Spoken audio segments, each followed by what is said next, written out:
In this class, let us learn the resistivity of different materials. Materials are classified into three groups based on the resistivity.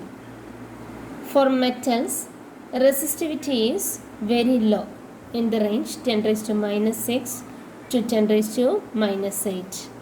So they are good conductors. For semiconductors, resistivity values in the range 10 raised to 4 to 10 raised to minus 5. And for insulators, resistivity is very high in the range 10 raised to 6 to 10 raised to 19.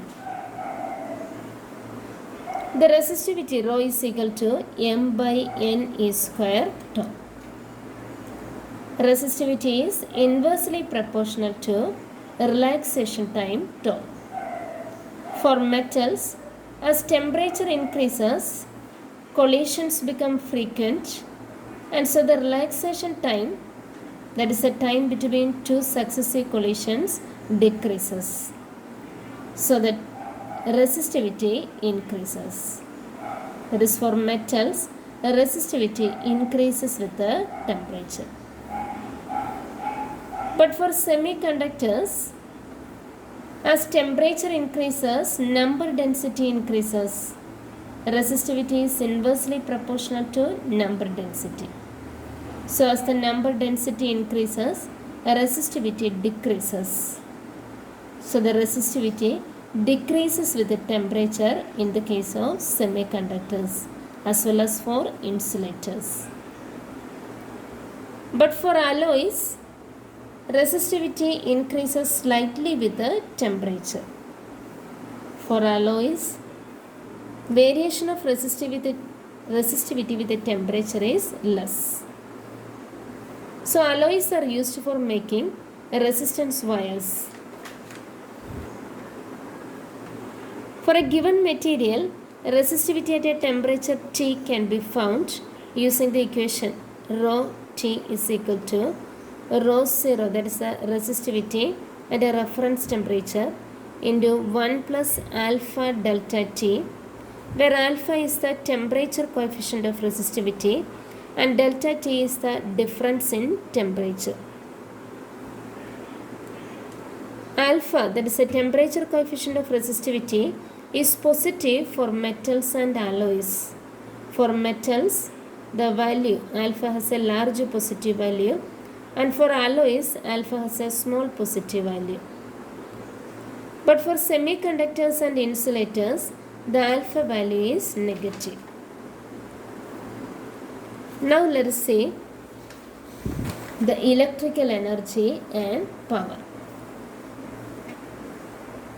The electrons in a conductor moves with a steady drift velocity even if they are accelerated. This is because during the collisions, the energy gained by the electrons is shared with the atoms. Atoms absorb the energy and atoms vibrate. The vibrational motion of the atoms increases, and thus the conductor gets heated up. So as the current flows through a conductor, the conductor heats up. So energy is dissipated as heat. So let us calculate the energy dissipated as heat. The heat energy dissipated, that is equal to the work done by the cell in order to move the charge from one terminal to the other, or one end of the conductor to the other end. W is equal to VQ, but Q is equal to IT. Therefore, VIT. So the power dissipated, that is the work done per unit time, P is equal to VI. Let us substitute for V according to Ohm's law. V is equal to IR. Then the power is equal to I squared R. If we substitute for I is equal to V by R in this equation, we get another expression, P is equal to V squared by R. For a given device, resistance is inversely proportional to the power.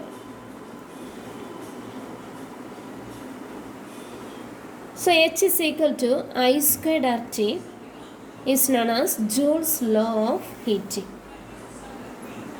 In order to minimize power loss in the transmission cables while transmitting electrical energy from the power stations, the energy is transmitted at high voltage for a given power. As the voltage increases, current decreases. As the current decreases, the energy loss or energy dissipated as heat also decreases. So at the power station, the voltage is increased using step-up transformer, and then the energy is transmitted through the transmission cables, and near the house or distribution station, the voltage is stepped down using step-down transformer, and then it is supplied to the home.